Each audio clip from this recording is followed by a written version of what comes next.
안녕하세요. 저와 함께 신구약 중간사를 공부해 보시죠. 오늘은 구약과 신약 사이에 있었던 중요한 역사를 기록한 인물에 대해서 알아보겠습니다. 그는 요세푸스입니다. 그의 이름부터 살펴보겠습니다. 티투스 플라비우스 요세푸스.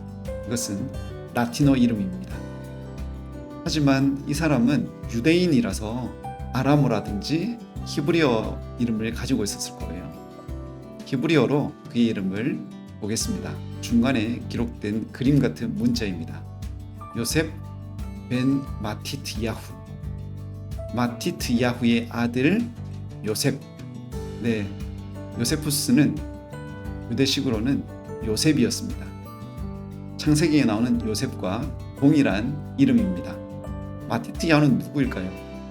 제가 고목사 클래스에서 성경 속 이름을 다룬 적이 있습니다. 3편을 다루었는데 그 중에 매튜를 살펴보시면 도움이 되겠습니다. 하지만 이 당시는 아람어를 쓰기도 했지만 링구아 프랑카, 즉 국제 공용어로서는 헬라어를 썼기 때문에 헬라어로도 살펴보겠습니다. 맨 밑에 있는 글자입니다. 요세포스 마티우 바이스. 마티오의 아들 요세포스. 제가 때로는 요세푸스라고 발음할 때도 있고 요세포스라고 할 때도 있습니다. 개의치 마시고 이 이름들이 이제 알았으니까 편안하게 생각해 주시면 좋겠습니다. 제가 주로 이 요세푸스에 대해서 언급할 때는 류호성 선생님의 간추린 신구약 중간사를 인용하겠습니다. 대부분 그의 글입니다.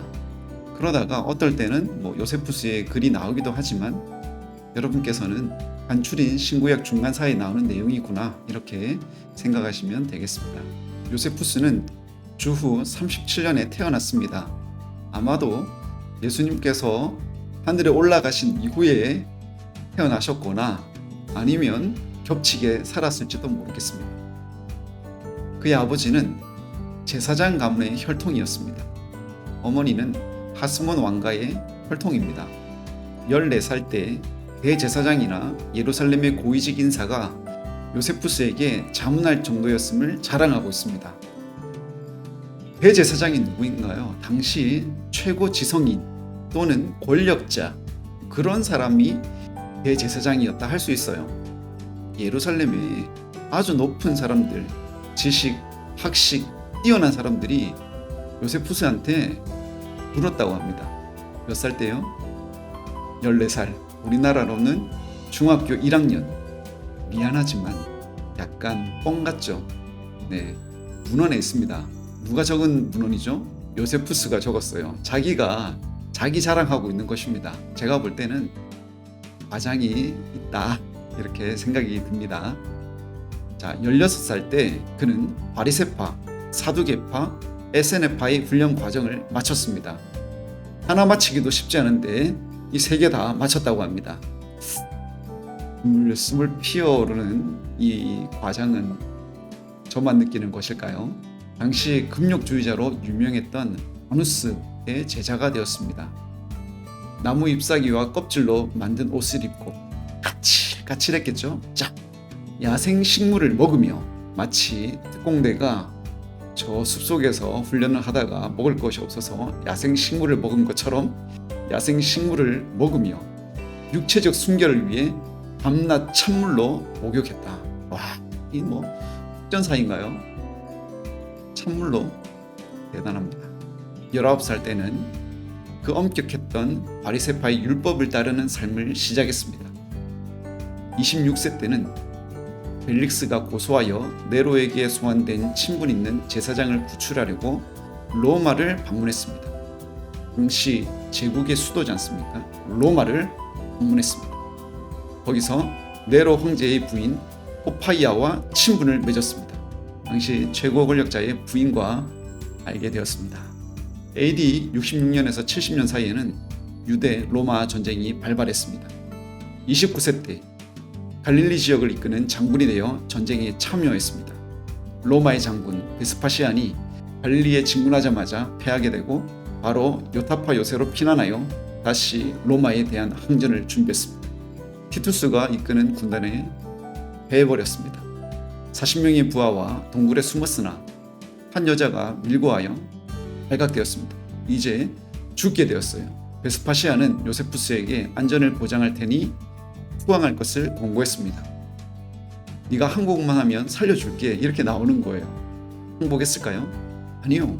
한 짓이 있는데 투항하더라도 아마 모진 고문을 받거나 노예 취급을 받으며 살아갔을 것이니 쉽게 항복하지 않았을 것 아닙니까? 역시나 그는 항복하지 않았습니다. 요세푸스는 자기의 행동에 상응하는 고통을 받을 것으로 생각하여 이를 거부하다가 하나님께서 유대를 로마에 넘겨줄 것이라는 꿈을 꾸고 투항하기로 결심했습니다. 자, 거부했는데 갑자기 꿈을 꿔 하나님께서 유대를 로마에 넘겨준다고 하니 항복하기로 했다. 또 저만 느끼는 이 스물스물 피어오르는 과장 뻥의 향기일까요? 그냥 항복하고 싶었던 것은 아닐까요? 그를 따르고 있었던 부하들은 차라리 자결합시다. 우리가 죽읍시다. 자살합시다. 이렇게 나왔어요. 그러자 요세푸스는 꿈을 꾼 후에 그 부하들에게 이렇게 말했습니다. 자유를 위해 죽는 것은 명예로운 일이다. 나도 그 말에 동의합니다. 그러나 싸움에서 죽는 상황이라면 우리에게서 자유를 강탈해간 사람들의 손에 죽는 것이 명예로운 것입니다. 그러나 현재 로마군들은 우리와 싸우러 오지도 않았으며 우리의 생명을 앗아가지도 않았습니다. 죽어야 할 때 죽지 않으려고 하는 것이나 죽지 않아야 할 때 죽으려고 하는 것은 똑같이 어리석은 짓입니다. 정말 청산유수와 같이 그 부하들한테 자살 안 해야 된다, 투항해야 된다 이렇게 설득시키고 있는 것입니다. 그의 부하들을 설득당했을까요? 아닙니다. 아무리 말 잘해도 자기들은 자결하려고 합니다. 뿐만 아니라 요세푸스까지 자결시키려고 죽여버리려고 했습니다. 왜 그랬는가? 이런 그의 결심에 부하들은 투항하여 노예로 사는 것보다 장군으로 명예롭게 죽음을 맞이하라고 위협했습니다. 왜냐하면 장군은 전쟁에서 부하와 함께 죽는 것이 유대의 율법이었기 때문입니다. 요세푸스는 기지를 발휘하여 제일 빠른 제비를 뽑은 사람은 다음 숫자를 뽑은 사람의 손에 죽게 하는 방법을 제안하고 이를 실행에 옮깁니다. 결국 모든 사람이 죽고 마지막에 요세푸스와 다른 한 사람이 죽게 되죠. 무슨 말인지 아시겠죠? 그 부하들이 자살하려고 하니까 또 자기를 죽이려고 하니까 그래 죽는 건 좋은데 자살하지 말고 다른 사람이 자신을 죽이도록 그렇게 하자. 제비를 뽑고 한 사람이 다른 사람을 죽이자. 이렇게 했는데 우연일까요? 요세푸스 이 사람은 여우 같아요. 여우.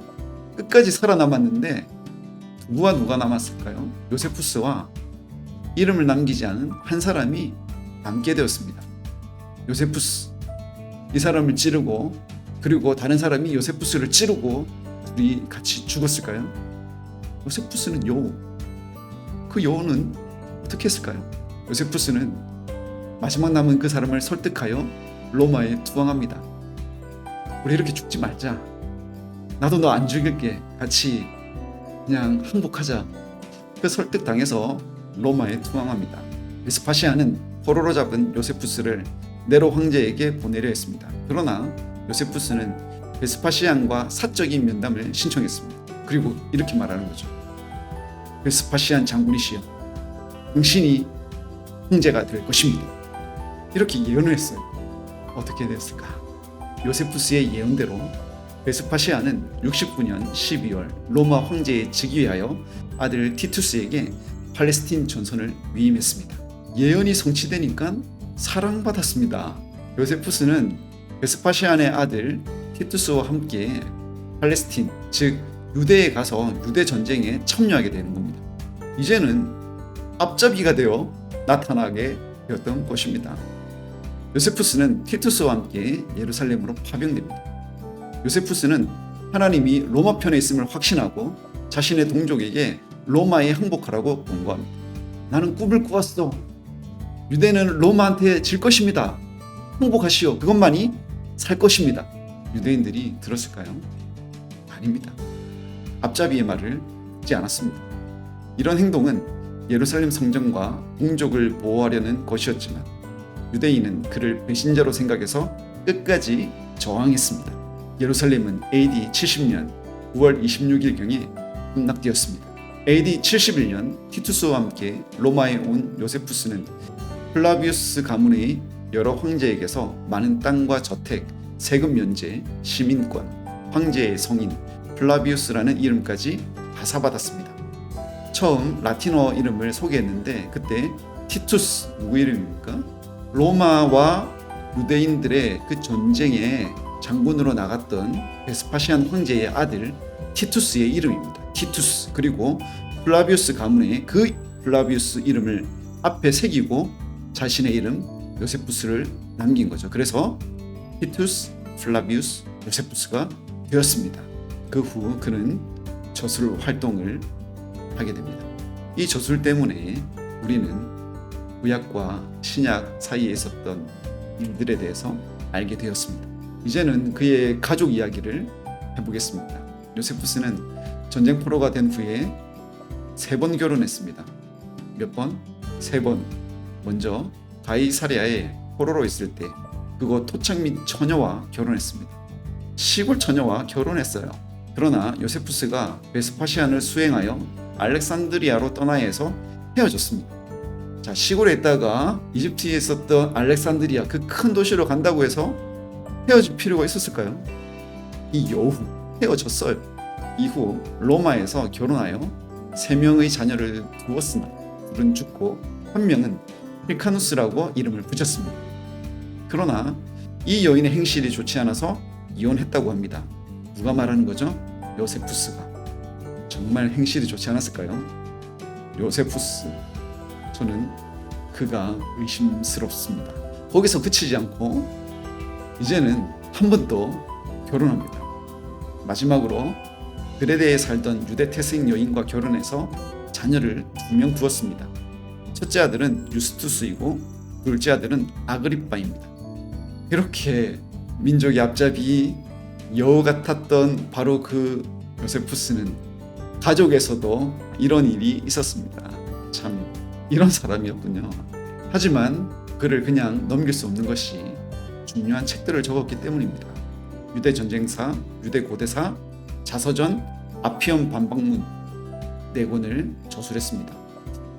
여러분 돈 있으면 유대 전쟁사를 사보시기를 추천합니다.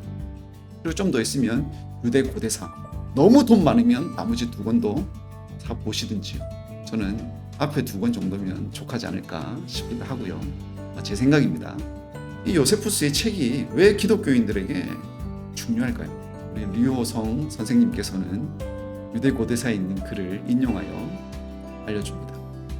이 즈음에 굳이 그를 사람으로 부른다면 예수라고 하는 현자 한 사람이 살았다. 예수는 놀라운 일들을 행했으며 그의 진리를 기쁘게 받아들이는 사람들의 선생이 되었다. 그는 많은 유대인과 헬라인들 사이에 명성이 높았다. 그는 바로 메시아였다. 예수가 메시아라고 누가 고백하죠?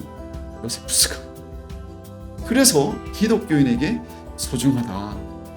빌라도는 우리 유대인 중 고위층 사람들이 예수를 비난하는 소리를 듣고 그를 십자가에 처형시키도록 명령했으나 처음부터 그를 따르던 사람들은 예수에 대한 애정을 버리지 않았다. 예수가 죽은 지 3일째 되는 날 그는 다시 살아나 그들 앞에 나타났다. 이것은 하나님의 선지자들이 이미 예언했던 바 예수에 대한 많은 불가사의한 일 중 하나였다. 오늘날에도 그를 따르는 그리스도인들이 사라지지 않고 여전히 남아있다. 유대 고대사에 있는 글입니다. 여기 보니까 예수님이 부활하셨다는 것을 고백하고 있습니다. 또 조금 삐딱한 사람은요, 이 글이 요세푸스가 적은 것이 아니라 나중에 그리스도인 어떤 사람이 첨가한 것이다 라고 하기도 합니다. 아무튼 요세푸스의 글에 이 내용이 담겨져 있고 누가 썼는지는 정확히 알 수가 없으니 우리는 그냥 그대로 읽으면 어떨까요? 여러분, 요세푸스에 대해서 지금까지 살펴보았는데 도움이 되셨습니까? 계속해서 이 요세푸스를 여러분 공부해 보시고 그리고 그의 글을 읽는 즐거움 가운데 있으며 성경과 함께 참고로 그의 글들을 대해보는 건 어떠실까 생각이 듭니다. 다 믿지는 마시고요. 뻥이 심하니까. 하지만 중요한 정보들이 있으니 참고하시길 바랍니다. 여러분 안녕히 계세요.